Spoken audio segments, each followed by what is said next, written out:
تمہارے لیے اسوہ حسنہ ہے۔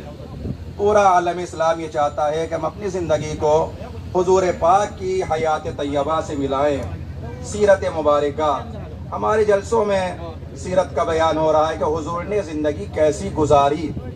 آج کے ماحول میں، آج کے معاشرے میں حیات طیبہ مرسل اعظم یعنی سیرت پیغمبر اکرم بہترین نمونہ ہے ایک انسان کو زندگی گزارنے کے لیے۔ وہ نبی کہ جس کو پروردگار عالم نے رحمت للعالمین بنا کے بھیجا۔ ابھی جب میں یہاں آیا تقریر ہو رہی تھی کہ عالمین میں فقط اجمیر نہیں ہے، عالمین میں ہندوستان بھی ہے۔ عالمین بالکل اس طریقے سے سمجھے جس طریقے سے اس نے اپنی حمد کرائی تو الحمدللہ رب العالمین، اسی طریقے سے اس نے جب رسول کو بھیجا تو فرمایا وَمَا أَرْسَلْنَاكَ إِلَّا رَحْمَةً لِلْعَالَمِينَ۔ اس عالمین میں انسان بھی ہیں، حیوان بھی ہیں، جنات بھی ہیں، بشر بھی ہیں۔ کوئی فرقہ ایسا نہیں ہے، کوئی طبقہ ایسا نہیں ہے جو عالمین میں نہ ہو۔ فرشتے بھی عالمین میں ہیں، یہاں سے لے کے وہاں تک اللہ نے اپنے پیغمبر کو عالمین کے لیے بنا کے بھیجا، اور جب بھیجا تو رحمت بنا کے بھیجا۔ اب اس کے کلمہ پڑھنے والوں کے لیے بھی ضروری یہ ہے کہ کسی کے لیے زحمت نہ بنے، رحمت بنتے چلے جائیں گے، لوگ مسلمان ہوتے چلے جائیں گے۔ چنانچہ سرکار کی حیات طیبہ ایسی تھی کہ جہاں سے گزرتے تھے وہاں سے مشک و عنبر سے اعلیٰ خوشبو آتی تھی۔ اللہ نے اپنے نبی کے کردار میں ایسی جاذبیت رکھی تھی، جہاں سے گزرتے تھے وہاں خوشبو آتی تھی۔ کلمہ پڑھنے والوں کا فریضہ یہ ہے جہاں سے گزریں کردار کے حوالے سے پورے ماحول کو معطر کرتے چلے جائیے۔ اس کے بعد آپ دیکھیے گا دنیا میں آج جو مسلمانوں کے اوپر دہشت گردی ہے، مسلمان دہشت گرد نہیں ہے، مسلمان ابھی تک اپنے نبی کی سیرت پیش نہیں کر رہا ہے۔ جس نے محمد رسول اللہ کا کلمہ پڑھا ہو اس کا ماننے والا دہشت گرد نہیں ہوگا۔ یہ امن پسند ہے، یہ شانتی پسند ہے، یہ اتحاد چاہتا ہے، یہ یونٹی چاہتا ہے، یہ ایک دوسرے سے مل کے چلنا چاہتا ہے۔ آج آپ نے جلوس میں دیکھا اس لیے کہ سرکار سب کے لیے رحمت بن کے آئے تھے، عالمین کے لیے رحمت بن کے آئے تھے۔ تو اس جشن عید میلاد النبی میں، جشن رحمت للعالمین کی آمد میں ہمارے ہندو بھائی بھی شریک ہیں، مسلم بھی شریک ہیں، کائنات کا ہر فرقہ شریک ہے۔ جس طریقے سے ہم سرکار کے حیات طیبہ کو پیش کرتے جائیں گے انشاءاللہ انسان خود بخود اسلام سے آشنا ہوتا چلا جائے گا۔ مشکل یہ ہے کہ ہمیں الگ کیا ہے جہالت نے۔ جہالت دور کرتے جائیے، علم کی روشنی پھیلاتے جائیے۔ میرے نبی نے فرمایا ہے العلم اصل کل خیر، تمام نیکیوں کی جڑ علم ہے، والجہل اصل کل شر، اور تمام برائیوں کی جڑ جہالت ہے۔ جہالت دور کرتے جائیں گے، قریب ہوتے جائیں گے، کردار نبی اکرم سامنے آتا جائے گا۔ بس آخر بسان بنایا، انسانوں کو مسلمان بنایا۔ مسلمانوں میں صحابہ کرام، سلمان، جناب عمار، جناب حذیفہ، جناب خزیمہ، ہم سے پوچھئے ہم بتائیں گے صحابہ کرام کون ہیں۔ صحابہ کرام عزت کے منارے ہیں، ہماری آنکھوں کے تارے ہیں، اہل بیت کے دروازے کے ستارے ہیں۔ آتے رہا کریے۔ وہ نبی ایسے ماحول میں تبلیغ کر کے گیا، عرب کے بدے ماحول میں نبی نے ایسی تبلیغ کی ہے کہ لوگوں نے آپ کو صادق کہا ہے، آپ کو امین کہا ہے، سچا نہیں دیکھا ہے۔ اے نبی کا کلمہ پڑھنے والوں مسلمانوں، ہماری ذمہ داری یہ ہے جس ڈپارٹ میں رہیں لوگ یہ کہیں ان سے زیادہ سچا کسی کو نہیں دیکھا ہے۔ دوسری صفت سرکار کی یہ تھی امانت داری۔ لوگوں نے فرمایا ہے ہم نے آپ سے زیادہ امین کسی کو نہیں پایا ہے۔ نبی یہ مکرم اتنے امین تھے، جب مکے سے مدینہ ہجرت کر کے آئے ہیں تو وہ کفار مکہ جو آپ کی جان کے قتل کرنے آ گئے تھے، مگر نبی نے ان کی امانت کو بھی لاوارث نہیں چھوڑا ہے، امانت ذمہ دار ہاتھوں میں چھوڑ کے گئے ہیں۔ ہم عالم اسلام سے یہی تو کہتے ہیں کہ جو نبی کفار مکہ کی امانت کو لاوارث نہ چھوڑ کے جائے، وہ اسلام جیسی امانت کو کیا لاوارث چھوڑ کے چلا جائے گا، کیا ذمہ دار ہاتھوں میں نہ دے کے جائے گا۔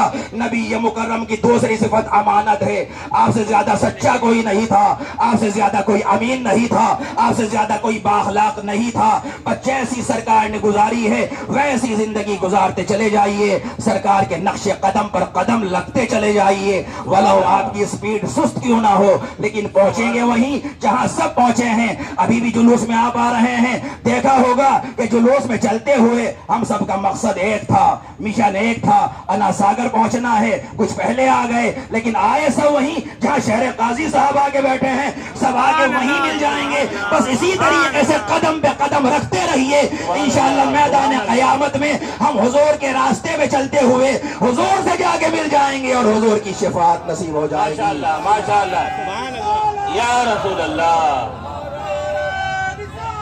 یا رسول اللہ، یا علی۔ والسلام علیکم ورحمۃ اللہ وبرکاتہ۔ سبحان اللہ۔ سے جانتے ہیں اس کے میننگز ہوتے ہیں فائدہ دینے والا محمد۔ آج ہمارا رسول، ہمارا نبی اس دنیا کے تمام ملت کے لوگوں کو، تمام دھرموں کے لوگوں کو فائدہ دینے کے لیے اس دنیا میں اللہ نے بھیجایا۔ یہ اس کی مہربانی، اس کی کرم نوازی ہے۔ اور یہاں پر جتنے بھی لوگ بیٹھے ہیں، چاہے جس بھی فرقے سے تعلق رکھتے ہوں، جہاں نبی پاک کا نام آیا وہاں تمام فرقے اللہ کے رسول حضور نبی کریم صلی اللہ تعالی علیہ وسلم تاجدار مدینہ کے سائے میں ہو کر ایک ساتھ بیٹھے نظر آ رہے ہیں۔ آج ہمارے نبی حضور نبی کریم صلی اللہ تعالی علیہ وسلم تاجدار مدینہ نے ہمیں جو چیز سب سے پہلے سکھائی ہے وہ ہے ہمارا اخلاق۔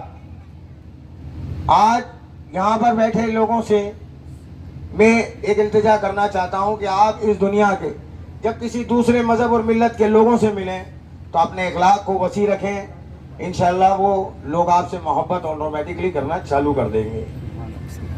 دوسری، ہم تمام لوگ مل کر اس اجمیر شہر کے جتنے بھی واسی ہیں، ہر مذہب اور ملت کے لوگ، ہمارے ہندو بھائی، کوئی کرسچن بھائی، کوئی سردار بھائی، ہمارے رسول حضور نبی کریم صلی اللہ تعالی علیہ وسلم تاجدار مدینہ کا جشن منانے، ان کی برتھ ڈے منانے یہاں پر اس لیے شامل ہوتا ہے کیونکہ اس کو خود کو یہ احساس ہے کہ یہ وہ محمد ہے جو سب کے لیے رحمت بن کے آیا ہے۔ آج جتنے بھی لوگ یہاں پر موجود ہیں، جو بھی کسی بھی فرقے سے تعلق رکھتے ہوں، اللہ اور اس کے رسول کو حاضر ناظر جان کر یہ سنکلپ حاصل کریں کہ ہمارے رسول حضور نبی کریم صلی اللہ تعالی وسلم تاجدار مدینہ نے جو ہم کو پیغام دیا وہ سب سے بڑا پیغام ہے اخلاق، تو اس کو قائم رکھیں۔ دوسری چیز یہ ہے کہ میں حضور غریب نواز کی بارگاہ کا ایک غلام ہوں، ادنا سا۔ ہمارے مالک حضور غریب نواز نے فرمایا لو ٹوورڈس آل، میرا پیار سب کے لیے، مالک ٹوورڈس نون، گرنا کسی کے لیے بھی نہیں۔ تو ہمیں جتنے بھی لوگ یہاں موجود ہیں، ان لوگوں سے اللہ کے رسول اور اس کے حبیب کے حبیب سے یہ اپنے دلوں میں، اپنے قلبوں میں، اپنی زندگی کے اندر ان وڈوں کو اتار کر آگے بڑھنا ہے، لوگوں کو اپنا بنانا ہے۔ اور اسی طریقے سے ہر سال تمام لوگ اسی طریقے سے ایک ساتھ جمع ہو کر اللہ کے رسول حضور نبی کریم صلی اللہ تعالی علیہ وسلم تاجدار مدینہ کی 12 ربیع الاول انشاءاللہ اسی طریقے سے مناتے رہیں گے، آمین ثم آمین۔